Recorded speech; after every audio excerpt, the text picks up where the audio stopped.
Yo, what's good, YouTube? What's good? It's Stormybman, and I am back. Welcome to Stormybman channel. This is just a Labor Day open topic stream we're doing today. Forgive me, I'm running a little bit behind on my my streaming out here, so things are lagging a little bit. But I'm glad to see the family out there. Glad to see you guys. Hope everybody's having a great Labor Day. You know, this is one of those times where we could just sit back and chill when you ain't got to work, you know. So that's what it's all about, man. I know a lot of times when we have days off like this, everybody is looking to do something. So I thought I'd come out here and do a little bit of a stream. You know, have an open topic discussion. You know, that's about it. You know, nothing too much special or anything. But just thought I'd kind of present myself to you guys. You know, and if you want to talk about some things, we've had some boxing go on lately. And it's, you know, it's a time that we could talk about some things, talk about what's been going on. Talk about what's on the horizon. You know. Just put together a little bit of something, that's all. That's about it. Nothing more, nothing less, man. Hope that everybody's doing good, you know. So I am here, you know. Stormybman is here. You guys are here. So we can talk a little bit. We got some people out there in the chat. We got Dark Truth out there. He says, what's up, Stormy? What's up with you, Dark Truth? Michael Johnson, Boxing Talking More, is out there. It says, what it do? Dark Truth says, nice graphics. Thank you, man. Thank you very much. You know, try to always put a little bit of a visual together for you guys. You know, I was going to do it in a different way earlier, but, you know, it is what it is. You know, we got stuff going on here. Mel Lester is like, can you do a review on the Leonard versus Mayweather senior fight? You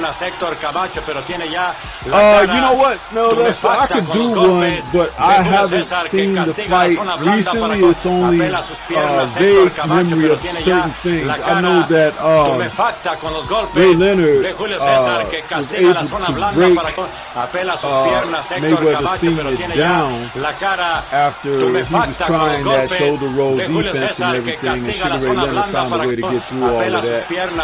But it was a fight where, you know, they were throwing some hard shots at each other.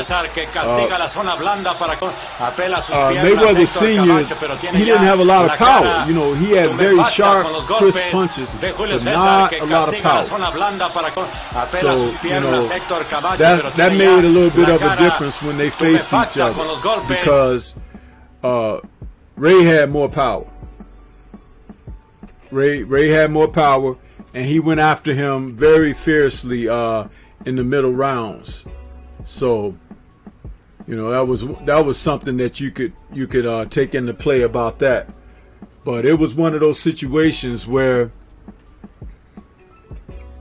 their styles did not mesh well for Mayweather. They meshed well for Ray Leonard, because Ray was a traditional boxer puncher with fast hands, and he fought out an orthodox position, you know, hands up, you know, and he could get those shots off. He had quick reflexes and everything, and it made a difference. Mayweather was one of those guys who was like a counter-punching fighter. And the way to beat Ray Leonard, you know, waiting to counter Leonard, you have to counter Leonard's counter. So it's like, that's not something he was able to do, because Ray was so quick. And once Ray gets you hesitant to get your shots off, he's got you, because he's got you where he wants you, you know. That's the thing. And that's what happened in that fight. So that's what happened. So, but it was a decent fight between the two. I know that Mayweather wanted to have a rematch at some point, but Sugar Ray moved on to bigger and better things, bigger and greater things as far as his own personal career. Tyrone Smith is out there. He says, salute to you, Tyrone. How you doing, brother? KP from KC is out there. He says, salute at Stormy B, man. Salute to you. Zeno is back. He says, what's good, Stormy? What's good with you? Brown on Boxing says, that intro is lit. Thank you, sir. Thank you for that, man. I always try to make that, you know, it's like give you something, you know what I mean? Because it's just me, and some people, you need to entice them with some bells and whistles. So I try to be creative in that sense, you know. Brown on Boxing says, Russell versus Haney on Fanon is on fire. They still talking 3 hours in. Hey, that's what happens, man. Zeno says, what's your thoughts on Devin ducking Gary? You know what? Because we have this social media now, and because everybody can get on and talk and give their angles and this and that, I don't know that I want to really go into anything like that, because it's always one word against another, as if it hasn't always been. But you know what's the deal when these men get in the ring with one another. If they're not getting in the ring with one another, I have no interest, man. I don't want to, you know, I don't want to talk about the Super Bowl. I want to see the Super Bowl. You know what I mean? And I think that's what happens. You know, it's like when people watch two guys arguing, right? And they stand around in a circle watching them. Oh, man, you going to let him say that about you? Oh, man, he said this about your mama. Oh, I wouldn't let that go, man. Oh, you should still own him. You know, always antagonizing the situation and aggravating the situation. But if the two ain't going to square off, they ain't going to square off, man. And you could push them into each other and everything. It still ain't going to happen if they don't want it to happen. So in professional boxing, we need to see them take the initiative. Huh? How about going on social media, signing the contracts on social media, and with showing the names and everything and the dates and the venue and submitting that, and then let it go from there. How about doing that? All that other stuff is just posturing at the end of the day. And I'm not interested in that. If I want to hear people talk crap and, you know, everything, I can just open up my back door or my window and listen to the neighborhood. Hey, it is what it is. You know what I mean? So, Dark Truth says, man, those were some good tunes also. Thanks, man. Thank you, bro. Dre's Finest says, salute at Stormy B, man. My brother, salute to you. Bruce Gold says, salute Stormy B, man, OG. And Syndicate J is out there, says, salute Stormy B, man. Salute to everybody, man. I'm glad you guys have decided to come by and listen to what I have to say. But I got a trick for you. I want to engage in conversation with you guys today. Just like I was asked earlier about the what my thoughts were on breaking down Leonard and Mayweather Sr. As far as I remembered early on, the Leonard and Mayweather Sr. fight, it was a boxing match until Leonard's athleticism and hand speed came into play, because Floyd was looking to nail him a shot, but he also his punch was sharp and crisp, but he couldn't hurt Ray. He made Ray respect just rushing in, but he didn't give him anything to be fearful of. So, you know, at the point when Ray started running his numbers off, and he realized in that defensive posture that Floyd would get in, if he ran his numbers, which is running combinations, he could put him in that defensive posture where over an extended period of time, he's not getting no shots off. And the next, you know, by the time he get ready to try to counter, Ray is stepped back out of the way, and he got to reset and come toward Ray. And now Ray got him coming into his shots even more. So that was a tactical means of getting Mayweather Sr. out of that posture. But Ray had the ability to go to him and hunt him down, punch him down. You know, Ray was very versatile at welterweight. He could do a number of things. He could box and move on his toes like an Ali. He could box flat-footed like the fighters of old from the 40s and 50s. or he could glide in and out like a Ray Robinson or something, throwing shots and counterpunching and things of that nature. Slug when he want to, and then that left hook, that vaunted left hook that he had was tremendous. He could take your head off with it. So that type of versatility, Mayweather Sr., he didn't have enough of his own, especially in the fire, you know, in the punching power department, you know, and it put him at a deficit in there. So let's see, we got the Black Banters out there. Says Stormybman, respect to you, brother, respect to you. Mel Lester says, come on, man, stop going against the grain. I'm not going against the grain, man. I'm telling it like it is, really, to be honest with you.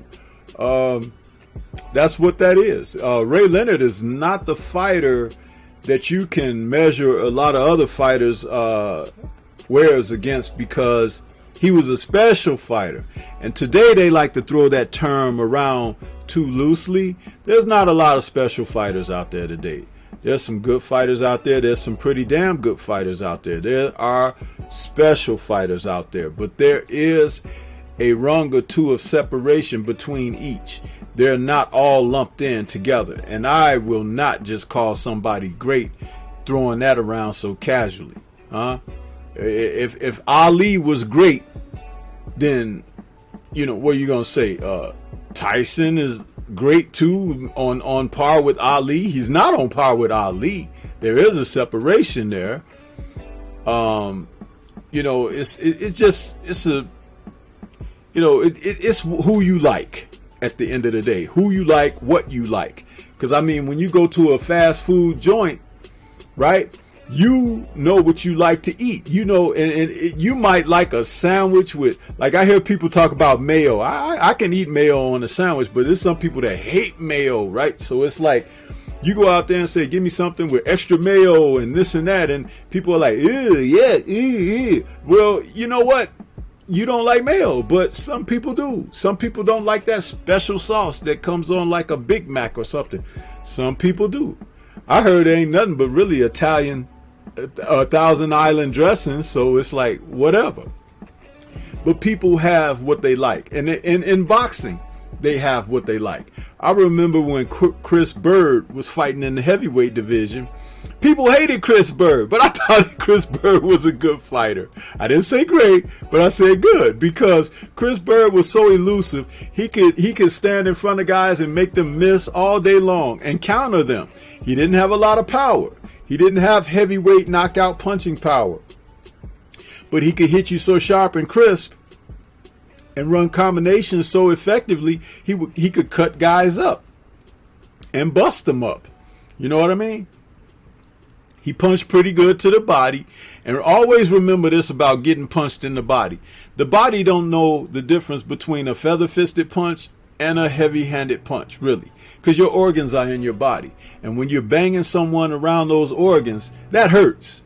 You understand? Especially if you keep hitting somebody in the same spot with that same type of power, same type of accuracy and precision. Eventually, they're going to check out. They're going to be like, ooh, I don't like that. You know, got to get out of there. So that's something to think about when you see that. You know what I mean? And hey, it stands true. It tests the time. It really does. Let's see who else we got out here. Bruce Gold says, I was there, Providence Civic Center, 78. That's good, man. Anyone who had a chance to see great fighters, you know, live, did themselves a service and justice in the sport, because you could actually see greatness right in front of you and can carry that with you the rest of your life.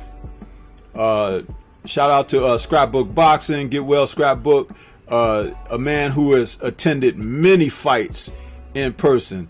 So many that I'm like, damn, was there a fight that Scrap didn't see in person? But he has seen them. And that's something you can always carry within you, and you can share that experience with people when you get a chance to talk to them about those events that you were able to attend live. Absolutely. The Black Banner says, Dre Finest, respect to you, brother, always. Curtis Anderson is out there, my brother Kurt Sugar. He says, I remember that fight well. Bruce Gold says, Curtis Anderson, salute family. And Curtis is saluting Bruce right back. KP from KC says, Frazier is greater than Tyson. Hey, again, it depends on who you like or whatever, but I do rank Frazier a bit above Tyson for the simple fact of the era he came through and who he had to fight to stay afloat in that era. There was some damn good fighters, tough, rough guys, champions, and with the exception of Norton and Holmes, Frazier fought those guys. He fought Ali, he fought Foreman. I mean, come on, two of the baddest men of his era, and he went 1-3, or is that correct? Yeah. Frazier went 1-3 between his fights between Ali and George Foreman. So, hey, what a man, Joe Frazier. The Black Banner says boxing is a thinking man's sport. Ray was very smart athlete too. Yeah, Ray was very smart, very sly. If I were to be able to take something from a fighter in particular, it would be that guile and moxie that Ray Leonard had, along with his killer instinct. They were on par like nobody's business. Ray Leonard was one of the few fighters that you could see in a fight where he would just turn the heat up on his opponent and grit his teeth like he's really trying to kill that son of a gun. And that was that killer instinct that he had, masked by a smile. You know, Ray was always smiling and grinning and everything and looking at somebody side-eyed and stuff because he knew up here what he had in himself to bring to a fight. And he also knew that most guys didn't offer that. They didn't have that same tenacity, that ability to dig deep into that reservoir and pull something out. He had that. He was confident in that. And he put that on display a number of times when he got in there with someone. And it was something to look at. You know, it was really something to look at when you saw him fight, because he did these things with spontaneity. You know, it was like on the moment. I remember in the fight with Hagler, Ray Leonard was not only, you know, showboating from time to time, the bolo punch where he hit below the belt with Hagler, that was a below the belt shot, and putting his hand on Hagler's head and wiping his bald head with his glove, raking his glove across his bald head. Leonard was like picking with him. You know, he was messing with him. And you got to be a confident dude to be in there doing that kind of stuff under the lights, under fire, in the midst of a fight where this other guy is such a killer, he could take your head off. You understand? But Ray didn't care about that. Ray was like, I'm better than him. You know what I mean? And that's his confidence. It was always on 10 or 10 plus. And hey, that's what made for a great fighter in Ray Leonard. He had that, you know. Let's see. Mel Lester says, can we agree on Leonard hitting Mayweather Sr. on the hip and behind the head? Oh yeah, there were plenty of those punches behind the head. But also you could agree that Mayweather Sr. put his head down too, and Ray was throwing shots. He could have did something, but he put his head down there to be hit behind the head. You ain't gonna keep hitting me behind the head. I'm gonna do something about that. But again, that was Mayweather Sr.'s, that was his prerogative to do something about it. If he didn't, hey. But Ray Leonard was banging him and had banged a lot of other guys like that behind the head, that bent over like that. That was one of those things that guys used to do back in that time. It's like, for whatever reason, they would bend at the hips and bend down like that instead of bobbing, and, you know, but it's like, hey, who am I to try to tell them what to do, right? But they were doing it, and that's the result of it. So that's what happened with that, man. Bruce Gold says, the arena was more than half empty. Sugar Ray was the fastest I ever saw. Yeah, he was a fast hombre, man. Ray Leonard was so fast, man. I remember watching him in one of his fights, and the guy was like backing him to the ropes, and he spit off the ropes really quick and shot up. Boom, boom. And it's like, man, it's like, how can a dude be that damn quick, man? Very quick and fleet of foot. He could do everything with his legs and feet that Ali could do, and he would mimic Ali a lot with his movement. Let's see. KP from KC5 says, Ike nearly killed Bird. Well, yeah, I mean, but you look at Chris Bird, who wasn't a legitimate heavyweight anyway. He was in there taking on the likes of Ike. Do you think if there was a guy like Ike today, that these guys would get in the ring with him?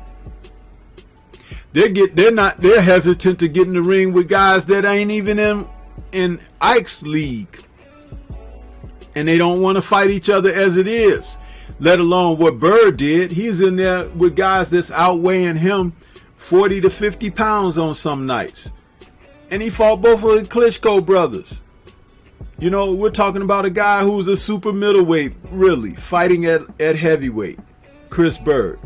Come on, man. You got to give Bird his props.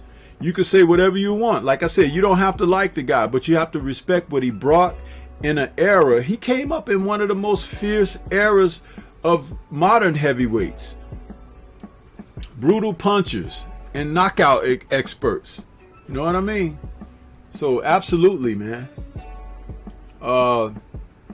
D-Style Boxing is out there. He says, what's up, Stormy? What's good with you, D-Style? Good to see you, bro. He's saying what's up to the chat. Bruce Gold says, Ray knew when he had you. He was like a dog on a bone. Yep. If you put a little barbecue sauce on that bone, watch that dog go to town. That was Ray Leonard. It was like, you put some Sweet Baby Rays on that dude, and he's going for it, man. I'm telling you. You're absolutely right with that, Bruce Goes. Rome Farrock says, against Hearns, that says a lot. Yes, and against Hagler, you know. Curtis is saluting Dre Finest. Focus Ball is out there. He says, salute, Stormy. Salute to you, Focus Ball. Good to see you, bro. Glad to see you out there again. DB says, peace to Stormy B, man. Peace to you. D-Style Boxing says, I hate when guys lower their heads and turn their body and cry about foul shots. Yeah, D-Style, that's what I was just saying about Mayweather Sr. against Sugar Ray. He was doing that, and Ray Leonard was just punching, banging wherever he could. He was trying to get through that guard, but that damn Mayweather Sr. had that face covered up. He didn't want to get hit in the face, which I don't think it could have did much more damage anyway, because, well, you know, anyway. But Ray was hitting him in the head, though. Something special. He was. Who else we got out here? BBG says, salute Stormy in chat. Salute to you. And Eric R says, happy Labor Day, my brother and sisters. Salute to Stormy B, man. Salute to you. Hey, man, if anybody out there having some ribs on the grill today, you know, write about it in the chat. Stormy ain't doing no barbecuing today. I really ain't barbecue this year, man. This COVID-19 and everything took all my love for being outdoors and everything away. So I kind of pulled back on that. But I got a pot roast in my slow cooker going today. That's right, Stormy cooking a pot roast. Got the green peppers and onions and tomatoes and everything up in there. Listen, man, it's going down tonight, you hear? And it's in the slow cooker too, so you know what that means. But this ain't dining dish, so I ain't gonna get distracted. Okay? The Perfection is out there. He says, great head movement shown by the late, great Smoking Joe. Salute, Stormy B, man. Salute to you, man. And KP from KC5 says, Curtis Cokes was Ike's trainer, I think. The Black Banner says, when you have the name Sugar as your moniker, you better not be sour. You're right about that, man. A lot of people didn't want certain guys who came after Ray Robinson to use that name Sugar. Leonard was one who got away with it, no problem. But you had Sugar Baby Rojas. You had what was it? There was a lot of sugars, man. It's like even Sugar Shane Mosley. It's like, you know, but some people just felt like, hey, everybody shouldn't be able to name themselves Sugar, you know.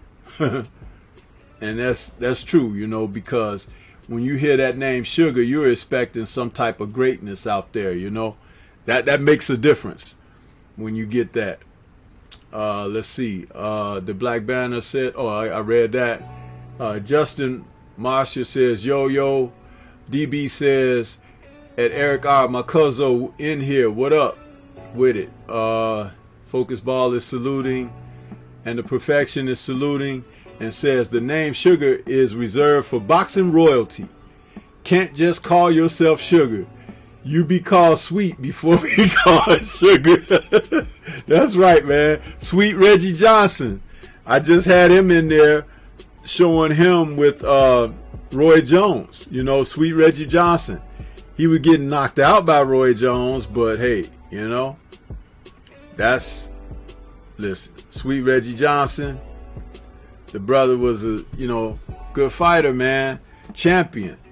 Put James Toney on his can, but Roy Jones put his lights out. Yes, he did. Mel Lester says, okay, well, what about the shots directly in the cup? Listen, Mel Lester, you got something else, man. I think you cruising for a bruising. And listen, over here, you're going to be losing. Remember that, okay? G Funky Boxing, he's out there. He says, what up, Stormy B, man? Hispanics causing panic in the house. That's right, bro. How you doing? Did you see my little clip earlier? G Funky, I had Chavez and Camacho out there. And D-Style says, I'm making fajitas. Hey, that's all right, D-Style. Man, my wife loves fajitas. Whenever we go out to a restaurant, that's one of the first things she want to order. I be trying to get her to order something else. She want to have them fajitas all the time. But they good, though. They good. Get you some fresh lime. Yes, sir. Yeah. Let's see. Mel Lester says Sugar Ray Seals beat Hagler. Curtis Anderson says Sugar Ray Seals. And the Black Banner says at the Perfection, I agree. DB says in the UFC, former light heavyweight champion Rashad Evans is nicknamed Sugar. Okay, but we ain't talking about the UFC over here, DB. Lee, listen, do you go bring garbage in the house from outside? No. Huh? You make sure it's in the can with the lid pulled down on it. So don't be bringing that UFC stuff over here to Stormy B Man channel, because I ain't going to talk about it. You understand? Focus Ball is out there. He's laughing out loud. He says, DB, I thought he said Nitty G was in here. And who else says? D-Style says, been saying for years, retire nicknames. Well, you know what? If it's a nickname that fits a fighter, it's okay, right? I mean, come on. You know, sometimes nicknames can be entertaining, but guys who just, you know, there's no thought process behind it. They just, yeah, I'm going to call myself, you know, the Black Stallion. You know, come on, man. You got to do better than that. Let's see. The Perfection says, Roy better be doing that against Iron Mike. Listen. Iron Mike had somebody named Brian Nielsen do that to him, okay? So, Roy Jones is a greater fighter than Brian Nielsen will ever be in his dreams. And your boy Mike didn't want to get up behind that. So, just remember that, okay? DB is laughing. Curtis Anderson is saying, DB salute. The Black Banter is laughing out loud. Curtis is laughing. Martin Machine says Stormy B Man in chat, what's good? And Zeno is saluting at Curtis. Yeah, man, you know, sometimes when these fighters have their nicknames and everything, they don't quite live up to them. And that's like, you know, blasphemous, because you kind of want the guys to have something. I liked, you know, Deontay's The Bronze Bomber is a play on the Brown Bomber, which was Joe Louis.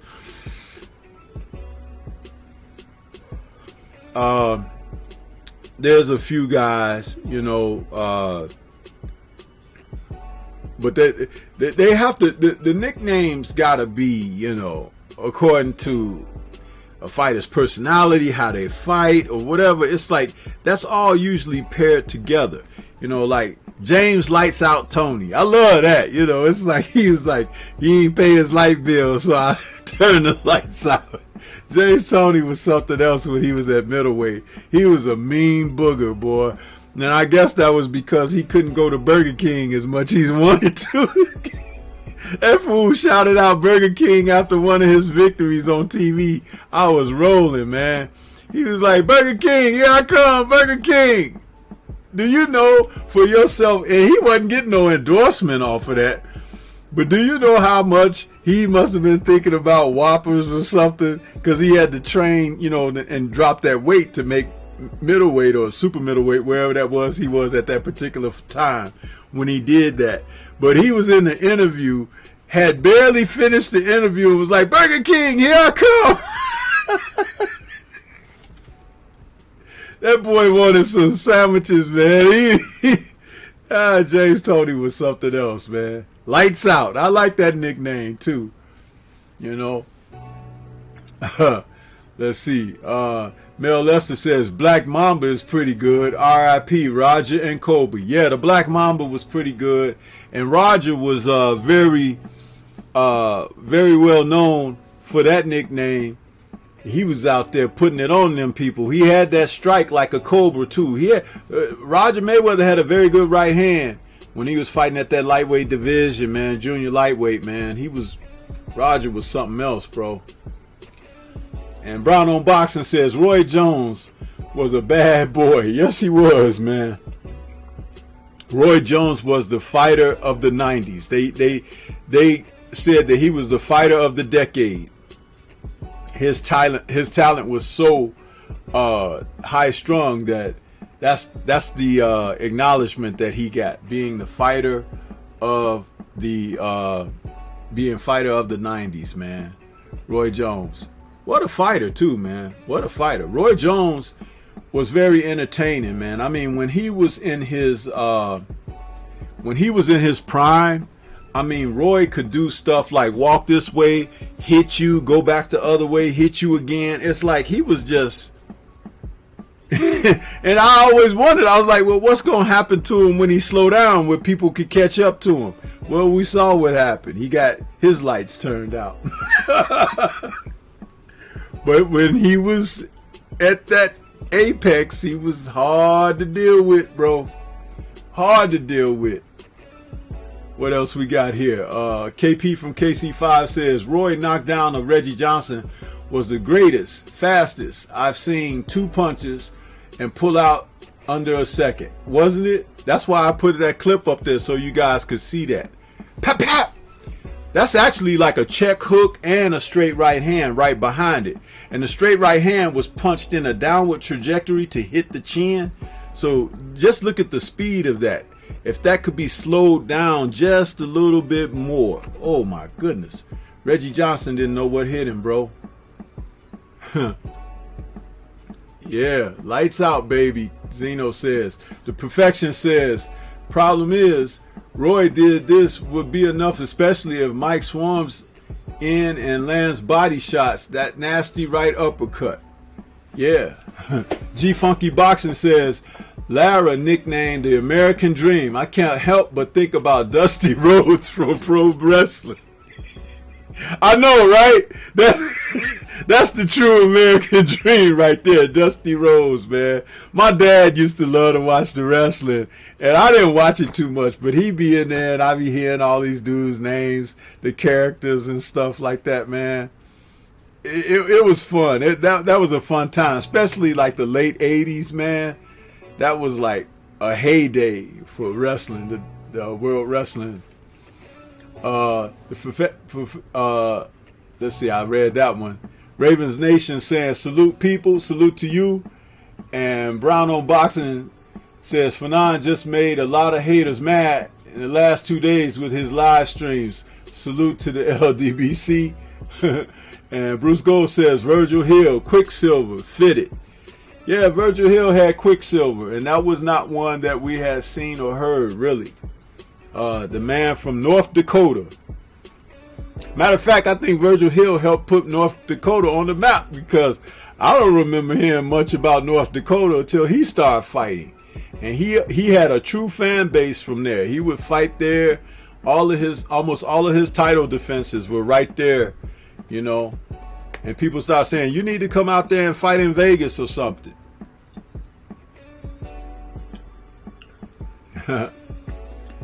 ER says, Roy Jones is my Muhammad Ali. And let's see. They say, Perfection says, they said Roger had enough power to hurt a heavyweight in his punches. He probably did. Roger had a very good punch. You know those thin guys, man.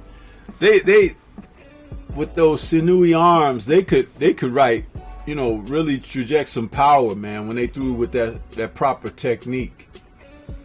Zeno says, what fighters from the 90s till now do you think could have held their own in the early 1900s with the likes of Joe Jeanette, Sam Langford, and more?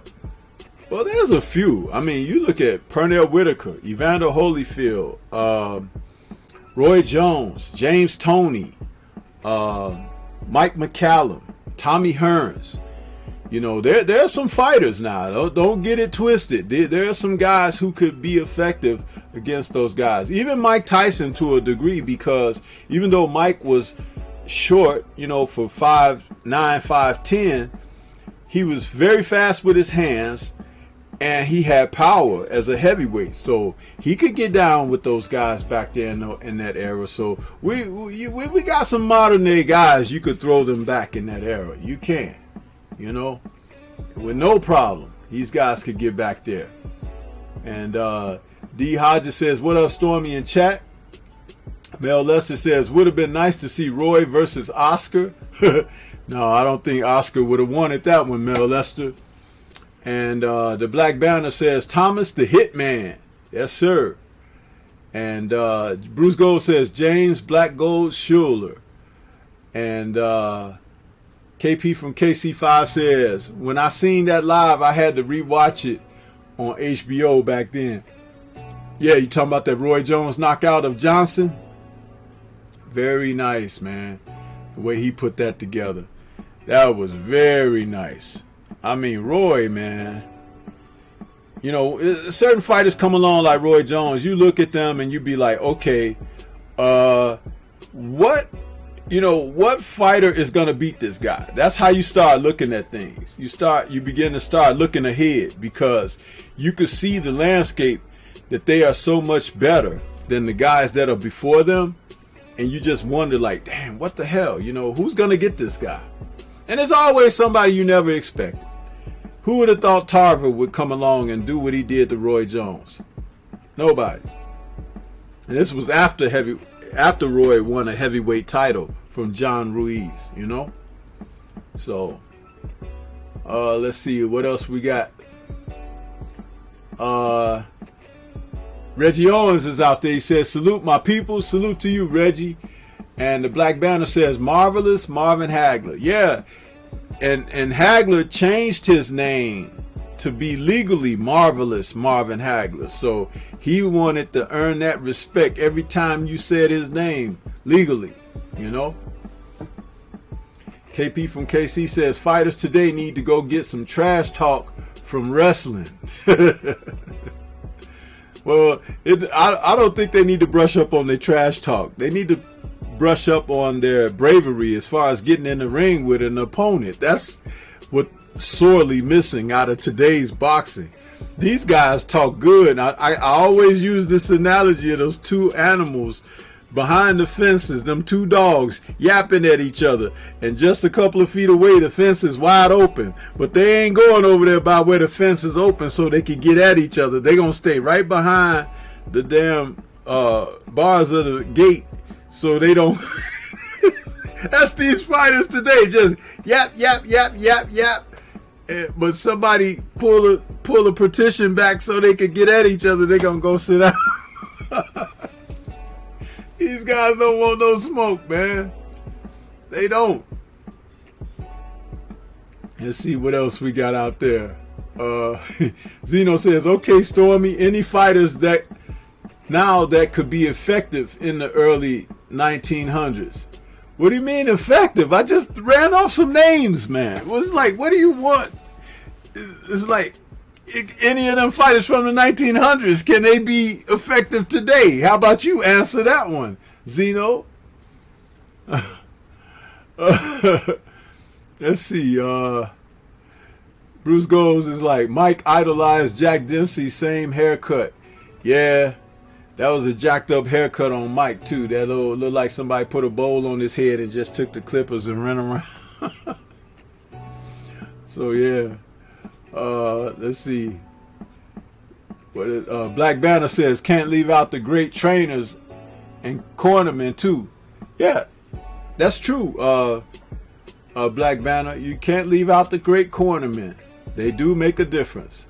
Zeno says, Mike didn't have enough heart, in my opinion, to hold his own with Joe Jeanette, Sam McVeigh, and Langford. He might not have ever had to show his heart once he hit those guys. You know what I mean? Mike had above average power, man, and hand speed. And there weren't a lot of them guys back then who could, in that size, punch with that type of power that Mike had. Mike, and the thing with about heart, the heart comes into play after someone's been able to give and take, and fatigue set in and things like that, and it becomes a battle of attrition. Sometimes having a hard punch or a devastating punch, that may not come into question if you get on the guy's chin, and the fight is over. If Mike would have went out there and hit Holyfield and knocked him out, people would have been like, oh, he got Holyfield too. But Holyfield could take what Mike had to dish out, and then he had his own to dish out. And then when it became a time of attrition where the challenge was met, then you begin to see that Mike didn't have what Holyfield had inside. But that didn't mean that Mike couldn't be successful against other guys. So there you go. You know what I mean? Let's see. The Perfection says, supreme head movement. Do you know how athletic you got to be to pull that off? I don't even think Roy in his best day could pull what we see Mike doing on the screen. Listen, man, that's one of the reasons why I put that up. That was Mike when he was at his most dynamic, man. You know what I mean? When he was at his most dynamic, you had to be a pretty good son of a gun to get to him. Yeah, all of that, this man threw a series of shots and missed everything. Everything. So, Focus Ball says, Mike admitted to being on steroids. Yeah. D. Hodges is Black Banner salute. And Zeno says, who do you think is the best trainer alive right now in 2020? Me. That's who I think is the best. Me. But for the sake of the sport of boxing, if I were to think about who's the best trainer at this particular time,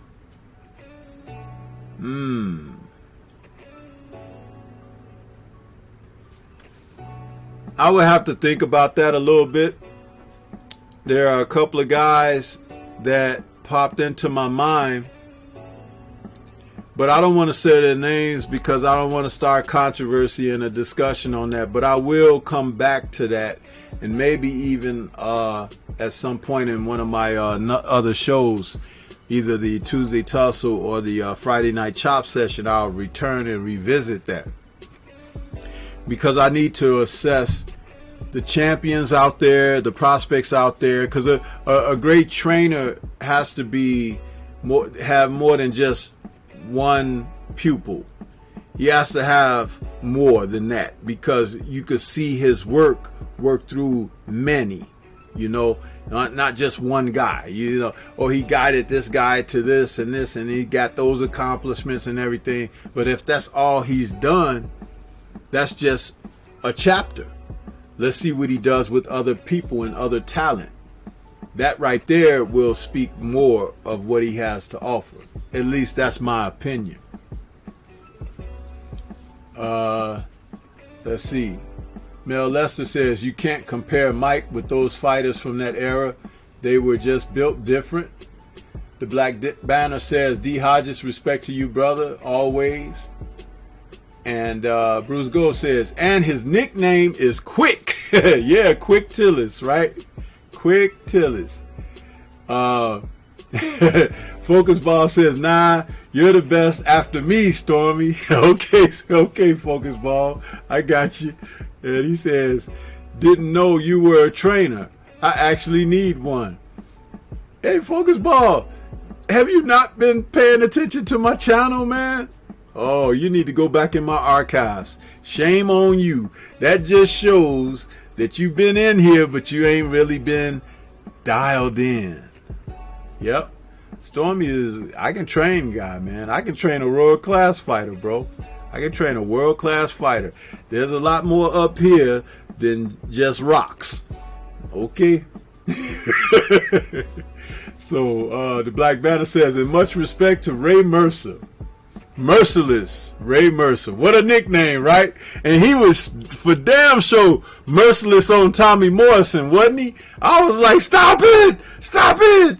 I felt like old boy Apollo's trainer. Throw the goddamn towel! It's like Tommy was getting battered and battered and battered. Shit.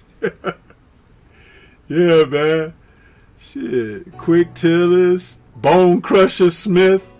Man, there's some dudes out there with some names for you, bro. It's, hey, Bone Crusher. You know what that sounds like? It's like, man, this dude is crushing bones in there. What kind of nickname is that? You know, he's a killer, you know. TNT. We had Tony TNT Tucker. We had Tony TNT Tubbs. But I used to call Tony TNT Tubbs. I used to call him Tony FAT Tubbs because he had a belly. You know, he was like, that dude didn't want to get in shape for nothing. But he could box. Man, Tony Tubbs has some of the fastest hands and some of the best boxing technique that you could see at a heavyweight. But the brother just loved the buffet too much, man. Man. And I think he beat Riddick Bowe. If you go back, you know, people be asking me, Stormy, give me a fight to look at or whatever. Go back and watch Riddick Bowe and Tony Tucker. Watch how Tony Tucker boxed Riddick Bowe in that fight, man. And that was before Riddick Bowe became heavyweight champion. He was still on the way up as a contender. Yep.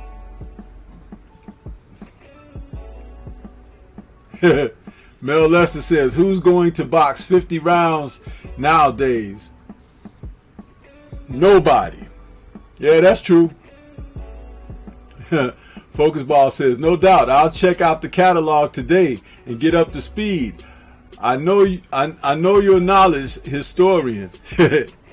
Yeah, but I work with some guys too, man, here in the Chi, man. It's like, if I had a chance to work with a world champion of today, I take it so serious. You know, it's like these guys don't really know what is out there for them. The landscape is wide open, but there's hardly anybody that's putting in the necessary work. I mean, I think Floyd Mayweather Jr. was the last that you would see of the men who really applied their trade and their intensity and their workouts and everything and put that and invested into themselves in that manner. That's why Floyd ended up, you know, he retired the best in the sport at the time that he did. There were a few guys who were a little more talented than he, but none of them worked harder than he. That's the difference right there. And Oscar De La Hoya was very talented. And if he didn't get sidetracked with his antics with the women and the weird stuff that went down and all of that, Oscar could have been a guy, you know. But he took the foot off the gas. I guess he found an area where he was content and he just rode that wave. But he could have been a lot better because he did have the talent and ability. And he had a damn good chin. Oscar, you know, you can say what you want about Oscar. That son of a gun could take a punch. And when Bernard Hopkins knocked him out, he knocked him out with a body shot. But I believe nobody was going to get Oscar getting him on the chin. Not during his era. Eric R. says, the Body Snatcher. Yeah, another great nickname. Bruce Gold says, a boxer named Tubbs. Yep. Tony TNT Tubbs, heavyweight. Mike Tyson knocked him out. He fought Riddick Bowe. He fought some great fights back in the mid and late 80s, man. Go check him out. Lawrence Williams says, what's good? What's good with you, Lawrence Williams? The resident stat man who knows what he's talking about. Lawrence Williams.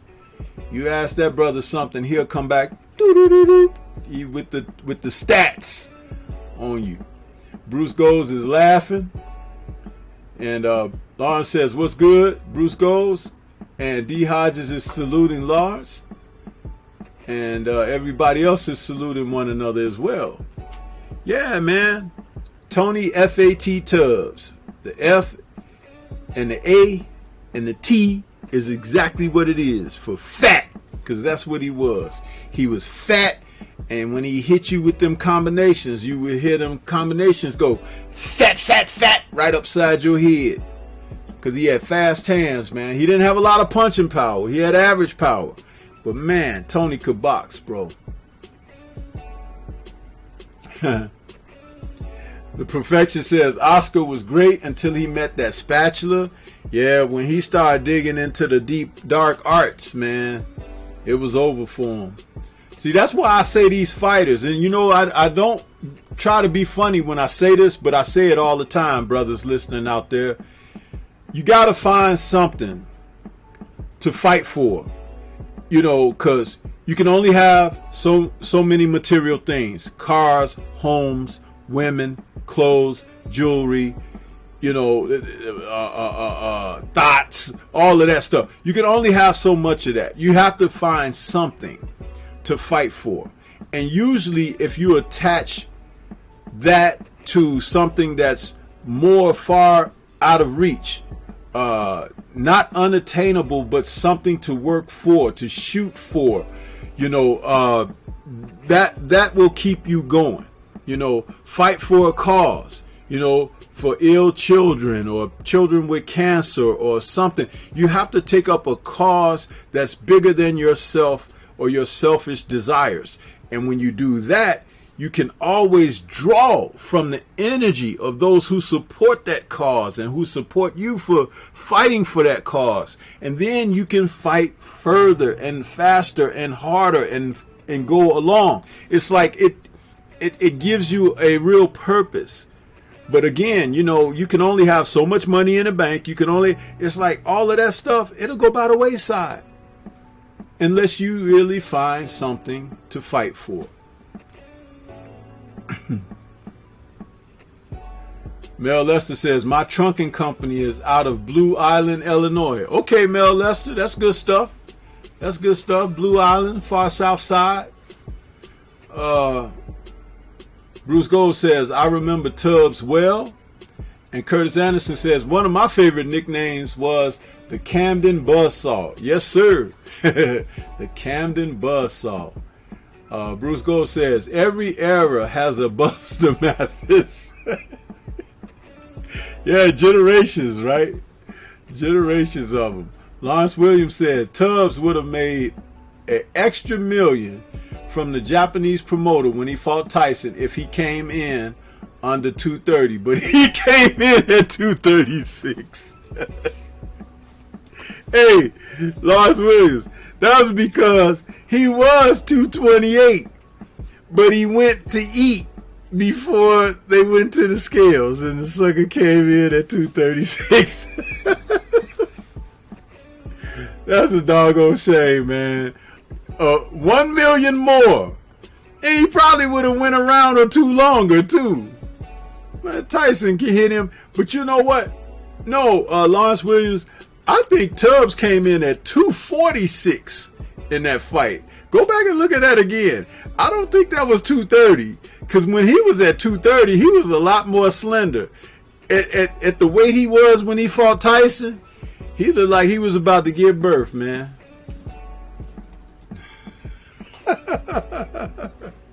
That's good stuff, man. I told you Lawrence Williams he's the resident stat man. He knows, bro. He keeps up with that information. I'm like, man, how he remember all that stuff? I can't remember all of that stuff. It's like, but that's good. We got somebody that can back us up like that with that type of information, man. It makes a difference, you know? It really does. Keeps us all connected, too. Yeah. But I felt that Tubbs beat Riddick Bowe, man. I felt like his boxing style was definitely the boxing style to beat Riddick Bowe. Also, Larry Donald had the boxing style to beat Riddick Bowe. Because Bowe was a guy that, you know, he be thinking about hitting you with stuff and everything instead of just letting the hands go. And those guys were fast boxers. But against Tubbs, I think Tubbs was robbed. Not robbed. I think Tubbs deserved the decision over Bowe. It was a close decision. It could go either way, but I felt Tubbs won. But against Larry Donald, he hit Larry Donald at that press conference, and that took all the fight out of Larry Donald. Larry Donald was through but Larry Donald had come off a few victories, including a really good win over Jeremy Williams, right? And he was ready for Bowe, but Bowe hit him at that press conference, totally took his confidence away. He could have pressed charges on Bowe. Bowe hit him with a solid two-piece, man. A right and a left, and man, at the press conference when they were standing next to each other, Bowe hit, just stole on him. And they said that Larry Donald didn't have to take that fight after that. He could have pressed charges on Bowe and everything, but he didn't. But I'm like, man, he fought like he was afraid. If he had just let his hands go against Bowe. Yeah. So, yeah. What else we got? The Black Banner says, hilarious names. Butterbean, Juan the Hispanic, Juan the Hispanic causing panic, Emmanuel, and the Drunken Master. Well, yeah, the Drunken Master. They start calling him that after, you know, late in his career, but, you know, Kung Fu Master, the Drunken Master, because he was dancing around and stuff like that. But Emmanuel Augustus, a.k.a. Emmanuel, you know, he was Emmanuel Burton. He was a good fighter, man. Very good fighter. Lawrence Williams says 238 and a quarter for Tubbs. Okay. I thought it was 240 something, but it just goes to show I always remember and reflect back. That was Buster Douglas that was 240 something for Evander Holyfield.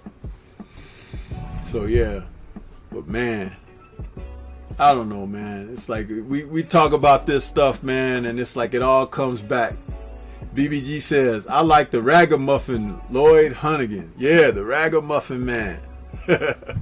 Whooped Donald Curry's behind. Made Donald Curry quit on his stool. The Lone Star Cobra, who had the nerve to call out Marvin Hagler and couldn't even deal with Lloyd Hunnigan. What would Marvin Hagler have done to Lloyd Hunnigan? There you go. Yes, sir. But hey, man. Well, I've been on here about an hour. You know, I'm going to get on off of here. Somebody else will probably be coming on very soon. Stormybman, just wanted to come out there and talk a little bit for Labor Day, man. That's all, you know.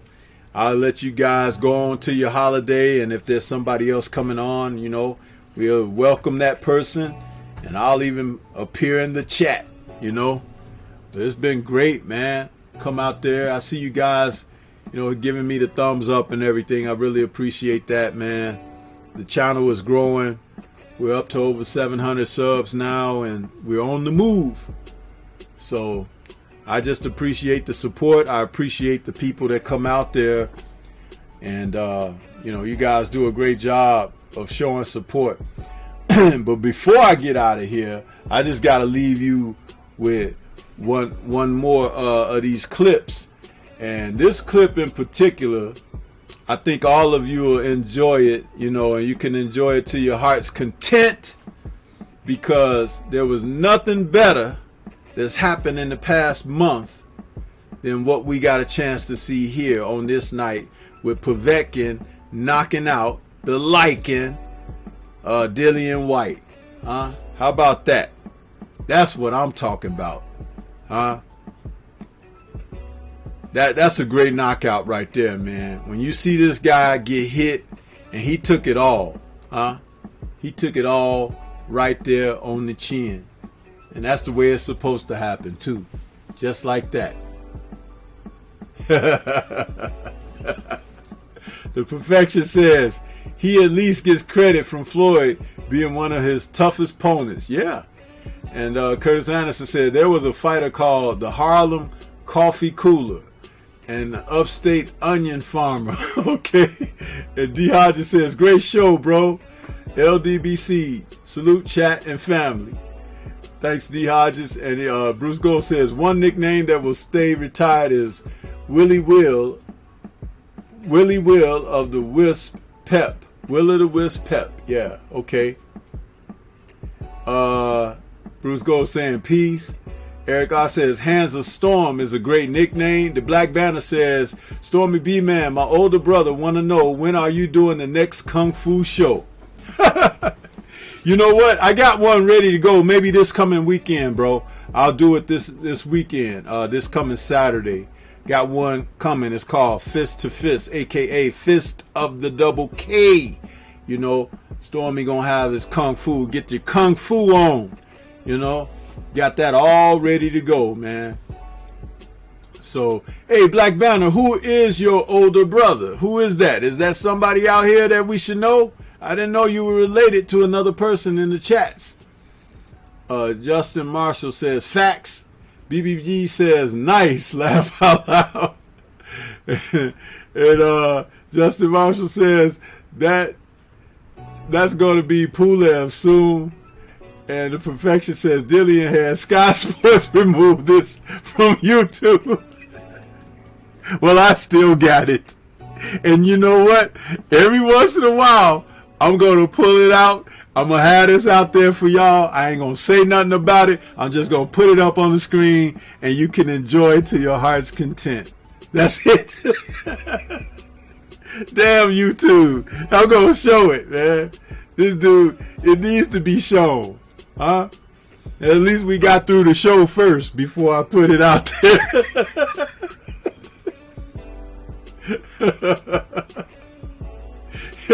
Dre Finder says that's a powerful clip.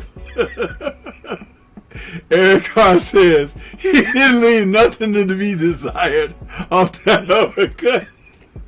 And the Perfection says he was sleeping for 600 days.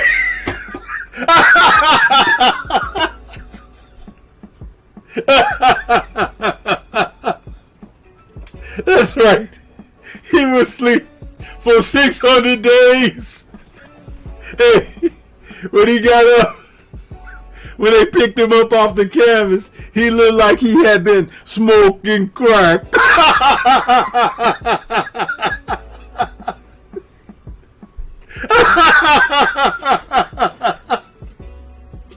The hell with Dillian White, man. He got his ass knocked the hell out. That was good shit.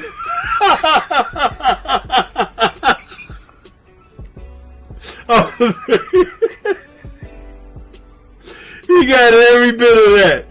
He took every bit of that. Pulev.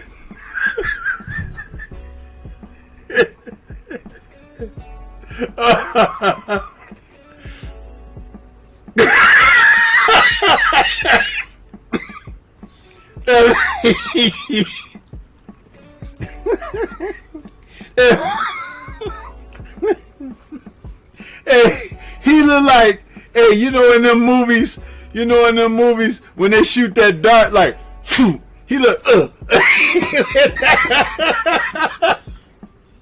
he look like he got shot with one of them darts, man. Them poisonous darts they be shooting in the movies, like, he, Look at his legs. His legs was still.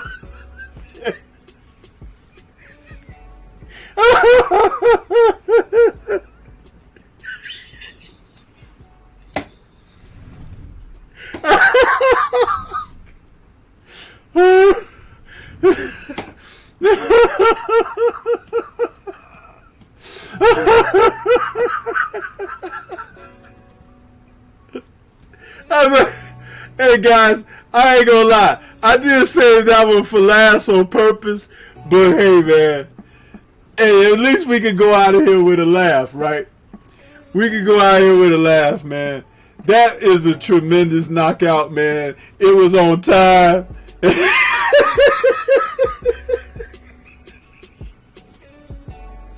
Oh, that's great stuff, man. That's great stuff right there, man. That is awesome. That is awesome.